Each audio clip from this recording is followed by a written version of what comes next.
तो ज्यादा अपडेट के साथ संवाददाता हमारे साथ लाइव जुड़ रहे हैं ग्राउंड जीरो से, ग्रेटर नोएडा से प्रणव भारद्वाज हैं और हमारे साथ साजिद साफी जुड़ रहे हैं ब्यूरो चीफ बुलंदशहर से। इसके अलावा हमारे साथ एक और संवाददाता हैं, आपको रूबरू कराते हैं, अपडेट दिलवाते हैं। ताबिश मिर्जा हमारे साथ बिजनौर से जुड़ रहे हैं।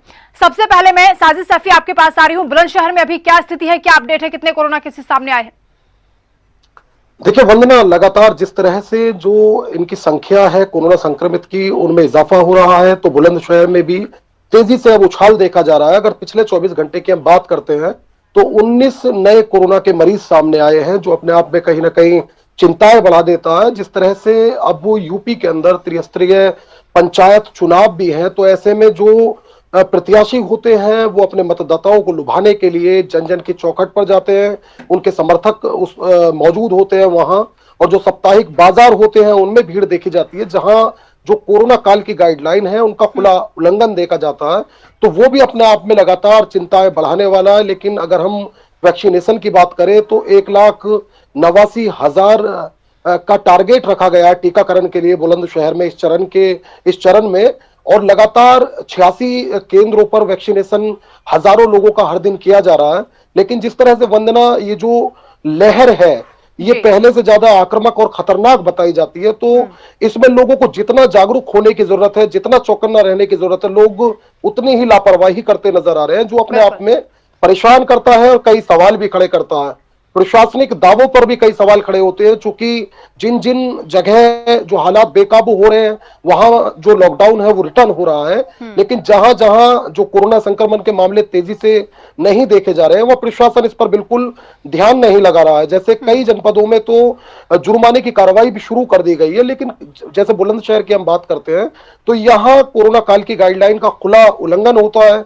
प्रदर्शनी यहाँ चल रही है, मेले यहाँ चल रहे हैं, चुनाव यहाँ चल रहे हैं, तो ऐसे में अगर लोग कोरोना काल की गाइडलाइन का उल्लंघन करते हैं और उन पर जुर्माने की कार्रवाई नहीं होती है तो ये जो आंकड़े हैं ये वंदना और भी डरावने हो सकते हैं, और लोगों को एक बार फिर उन हालातों का सामना भी करना पड़ सकता है जो बुरा दौर देश पहले ही झेल चुका है। वंदना, बिल्कुल। ताबिश मिर्जा की ओर रुख करूंगी। बिजनौर में ताबिश क्या हालात बने हुए हैं, कलेक्टर की तरफ से क्या निर्देश दिए गए हैं?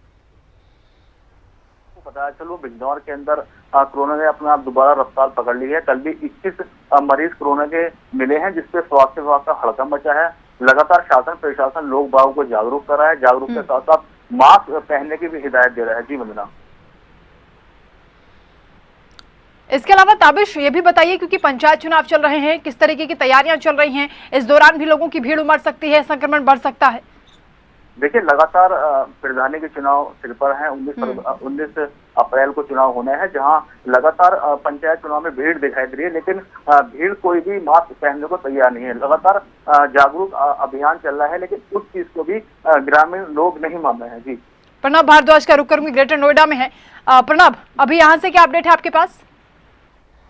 वंदना, बिल्कुल पिछले 24 घंटों में अगर आंकड़ों की बात की जाए तो आंकड़े जो हैं वो 70 हैं, जो कि आंकड़े दिन पर दिन बढ़ते नजर आ रहे हैं। जिस तरीके से पहले आंकड़े 16 थे, उसके बाद 24 हुए, उसके बाद में 70 हुए, तो आंकड़े कहीं ना कहीं बढ़ते नजर आ रहे हैं। सरकार की अगर गाइडलाइन की बात करें तो गाइडलाइन पे गाइडलाइन आ रही है, लेकिन जो लोग हैं वो उसका पालन नहीं कर रहे हैं। तो कहीं ना कहीं सरकार की मुसीबतें हैं और लापरवाही यहाँ देखने को मिल रही है। जिस तरीके से जो गाइडलाइन है कि आप सोशल डिस्टेंसिंग का पालन करेंगे, सैनिटाइजर का प्रयोग करेंगे, और लेकिन उसके बावजूद भी कहीं ना कहीं ये देखने को मिल रहा है कि कोई भी गाइडलाइन का पालन नहीं हो रहा है। जिस तरीके से प्रशासन की अगर बात करते हैं तो प्रशासन भी कहीं ना कहीं चूक दिखा रहा है, क्योंकि कोरोना का कहर जिस तरीके से ढा रहा है और उसके बाद में जो आंकड़े हैं वो बढ़ते नजर आ रहे हैं। जो लोग हैं वो बिना मास्क के चल रहे हैं, लेकिन कहीं पे भी कोई कार्रवाई नहीं दिख रही है। कार्रवाई के नाम पे बिल्कुल ढक के तीन पात नजर आ रहे हैं। तो प्रणव, क्योंकि लगातार मुख्यमंत्री अधिकारियों को निर्देशित कर रहे हैं और जिला अधिकारियों से भी कहा जा रहा है कि मॉनिटरिंग करें, प्रशासन सख्ती क्यों नहीं बरत रहा लापरवाह लोगों पर? अजी बिल्कुल, जिस तरीके से वरना प्रशासन की बात की जाए तो प्रशासन जो है वो सख्ती बरतने की कोशिश पूरी कर रहा है, लेकिन लगाम नहीं कस पा रहा है। क्योंकि जिस तरीके से अगर आंकड़ों की बात करें तो अगर प्रशासन कहीं ना कहीं सख्ती बरतता तो आंकड़े कहीं ना कहीं रुकने का नाम लेते, थमने का नाम लेते, लेकिन आंकड़े दिन पर दिन बढ़ते नजर आ रहे हैं।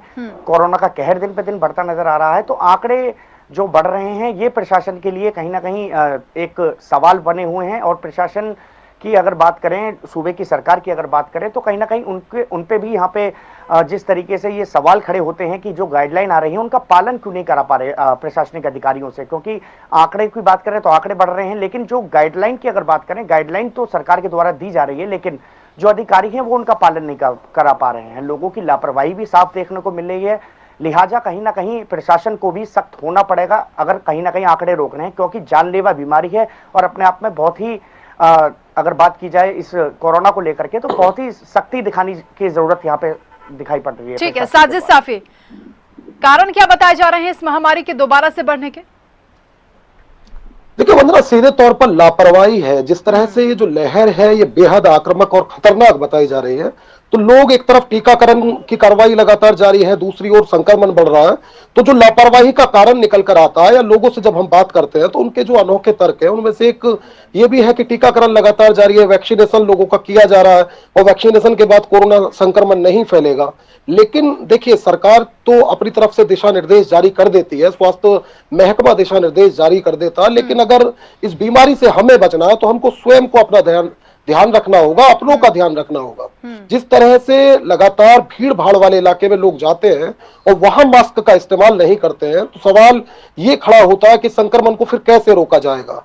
और जिस तरह से मैंने आपको बताया कि पंचायत चुनाव है, ऐसे में प्रत्याशी होते हैं, उनके सैकड़ों समर्थक भी होते हैं, जन जन से जाकर संपर्क किया जाता है, लोगों के पैर छुए जाते हैं, हाथ से हाथ मिलाए जाते हैं, यहाँ तक कि गले लगा जाता है। तो ये जो है वो तमाम चीजें हैं जो संक्रमण को बढ़ावा देती हैं। हम जगह जगह लोगों से जाकर मिल रहे हैं। ऐसे में प्रशासनिक अधिकारियों को चाहिए कि वो जो दिशा निर्देश सरकार की ओर से जारी हुए हैं उन्हें सख्ती से पालन कराने के लिए कम से कम जुर्माने की कार्रवाई लोगों पर की जाए, शुरू की जाए। अगर जुर्माने की कार्रवाई की जाएगी और भीड़ भाड़ वाले इलाके में लोग मास्क नहीं लगाए होंगे तो कोरोना का नहीं तो जुर्माने का डर होगा, और जब डर लोगों के दिल में पैदा होगा तो इस संक्रमण पर कहीं ना कहीं काबू पाया जा सकेगा। कोरोना जिस तरह से लगातार अपना रंग दिखा रहा है और सीधे तौर पर इसकी जो लहर है वो आक्रामक बताई जा रही है, तो ऐसे में अगर हम चाहते हैं कि जनजीवन प्रभावित ना हो, ऐसे में अगर हम चाहते हैं कि हमारे शहर में एक बार फिर लॉकडाउन ना हो, ऐसे में अगर हम चाहते हैं कि हमारा कोई अपना बीमार ना हो,